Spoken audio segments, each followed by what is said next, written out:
4월 15일 월요일 전능자의 숨결이란 제목으로 욥기 32장 1에서 22절의 말씀입니다. 사랑의 하나님 감사합니다. 오늘도 말씀 묵상의 시간을 주심에 감사합니다. 이 시간을 통하여서 하나님의 말씀이 들리고 복음이 들리기 원합니다. 구속사의 말씀이 깨달아질 수 있는 은혜를 주시옵소서. 오늘 주시는 이 말씀이 제게 주시는 하나님의 음성으로 들을 수 있도록 성령님 도와주시옵소서.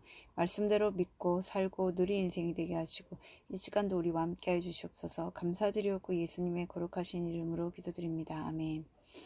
본문의 말씀입니다. 욥이 자신을 의인으로 여김으로 그 세 사람이 말을 그치니 람 종족 부스 사람 바라겔의 아들 엘리후가 화를 내니 그가 욥에게 화를 내면 욥이 하나님보다 자기가 의롭다 하며 또 세 친구에게 화를 내면 그들이 능히 대답하지 못하면서도 욥을 정죄함이라. 엘리후는 그들의 나이가 자기보다 여러 해 위이므로 욥에게 말하기를 참고 있다가 세 사람의 입에 대답이 없음을 보고 화를 내니라. 부스 사람 바라겔의 아들 엘리후가 대답하여 이르되 나는 연소하고 당신들은 연로함으로 뒷전에서 나의 의견을 감히 내놓지 못하였노라. 내가 말하기를 나이가 많은 자가 말할 것이요 연륜이 많은 자가 지혜를 가르칠 것이라 하였노라.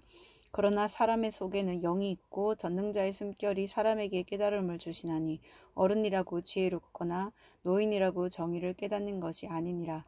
그러므로 내가 말하노니 내 말을 들으라. 나도 내 의견을 말하리라. 보라, 나는 당신들의 말을 기다렸노라. 당신들의 슬기와 당신들의 말에 귀 기울이고 있었노라. 내가 자세히 들은즉 당신들 가운데 욥을 꺾어 그의 말에 대답하는 자가 없도다. 당신들이 말하기를 우리가 진상을 파악했으나 그를 추궁할 자는 하나님이시요 사람이 아니라 하지 말지니라. 그가 내게 자기 이론을 제기하지 아니하였으니 나도 당신들의 이론으로 그에게 대답하지 아니하리라. 그들이 놀라서 다시 대답하지 못하니 할 말이 없음이었더라. 당신들이 말없이 가만히 서서 다시 대답하지 아니한즉 내가 어찌 더 기다리라. 나는 내 본분대로 대답하고 나도 내 의견을 보이리라. 내 속에는 말이 가득하니 내 영이 나를 압박함이니라. 보라, 내 배는 봉한 포도주통 같고 터지게 된 새 가죽 부대 같구나. 내가 말을 하여야 시원할 것이라. 내 입을 열어 대답하리라. 나는 결코 사람의 낯을 보지 아니하며 사람에게 영광을 돌리지 아니하리니 이는 아첨할 줄을 알지 못함이라. 만일 그리하면 나를 지으신 이가 속히 나를 데려가시리로다. 아멘. 도움말입니다. 엘리후는 그분이 나의 하나님이란 뜻의 이름입니다. 추궁하다는 잘못이나 책임 등을 밝히고자 상대에게 이것저것 끈질기게 묻는 것을 말합니다. 본문은 지켜야 할 신분, 마땅히 감당해야 할 책임을 말합니다. 19절의 가죽 부대는 가죽으로 만든 큰 자루를 말합니다. 본문 요약입니다. 엘리후는 스스로 의롭다고 여기는 욥과 그 말에 능히 대답하지 못하면서 욥을 정죄하는 세 친구에게 화를 냅니다. 엘리후는 그들의 이야기에 귀 기울이며 지혜 얻기를 기대했지만 그것을 발견하지 못했다고 합니다. 그러면서 이제 하나님 앞에 자기 본분대로 대답하겠다고 말합니다. 오늘의 중보기도입니다. 이 땅의 어린이와 청소년들이 자기 본분대로 지식과 지혜를 배우고 학생의 때를 잘 보내게 하옵소서. 아멘. 본문의 설입니다. 첫 번째, 화를 내는 엘리후 1에서 5절의 내용입니다. 욥과 세 친구의 말이 끝나자 엘리후가 등장하여 그들에게 화를 냅니다. 그가 이렇게 화를 내는 것인 욥이 자신을 하나님보다 더 의롭게 여기기 때문이고 세 친구는 욥의 주장에 능히 대답하지 못하면서 그를 무조건 정죄했기 때문입니다. 이처럼 우리도 상대방의 잘못된 언행에 대해 안타까운 마음이 들어 더 옳은 듯한 말을 가르쳐 줄 수 있습니다. 하지만 엘리후처럼 화를 낸다는 것은 이미 내 안에 내가 가장 옳다는 자기 확신이 가득함을 보여줍니다. 적용 질문입니다. 요즘 내가 답답해서 한마디 해주고 싶은 사람은 누구입니까? 그를 향한 마음은 사랑입니까? 분노입니까? 두 번째, 감히 내놓지 못했던 의견 6에서 15절의 내용입니다. 예의 바른 엘리후는 욥과 세 친구에게 감히 자기 의견을 내놓지 못하고 기다렸습니다. 자기보다 연륜이 많은 그들에게서 전능자의 숨결이 담긴 지혜가 나올 것이라고 기대했기 때문입니다. 그러나 나이와 경험이 많고 가문과 학벌이 좋으면 더 지혜로울 것이라는 판단은 인본적인 기대입니다.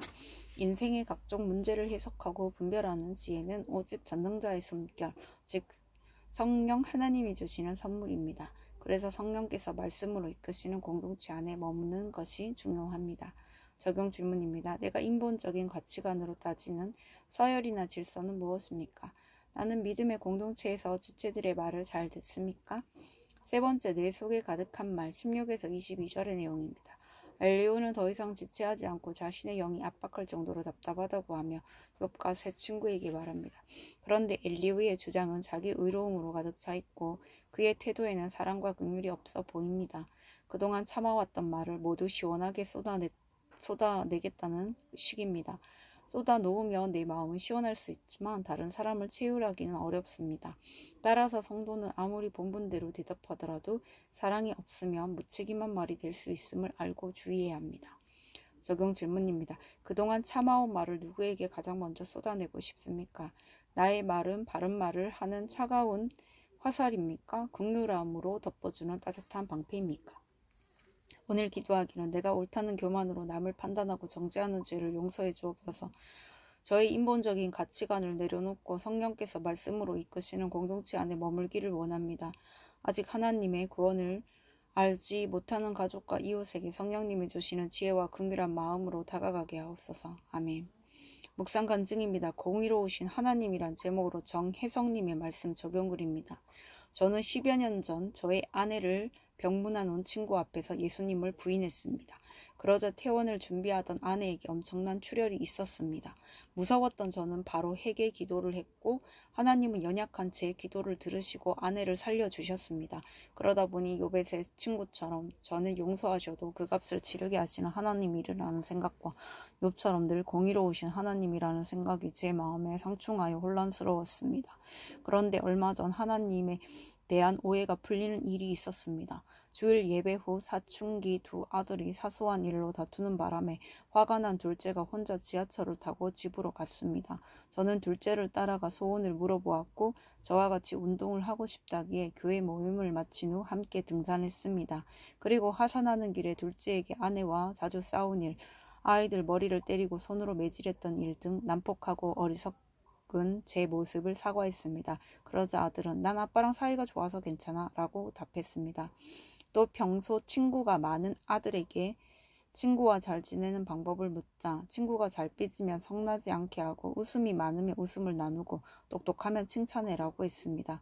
이런 아들의 반응에 저의 공의로우신 하나님은 죗값을 치르게 하기 위함이 아니라 구원을 위해 사건을 주시는 거구나 라는 생각이 들었습니다. 그리고 내 죄를 인정하고 회개하여 하나님께 돌이키게 하시는 것이 그분의 뜻임을 깨달을 수 있었습니다. 이렇게 하나님에 대한 오해가 풀리니 또 다른 고민이 생겼습니다.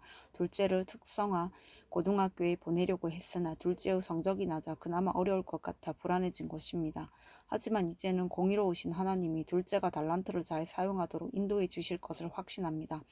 앞으로는 저와 가족에게 고난이 찾아와도 죗값을 치르는 게 아니라 은혜를 받기 위한 것이라고 믿겠습니다.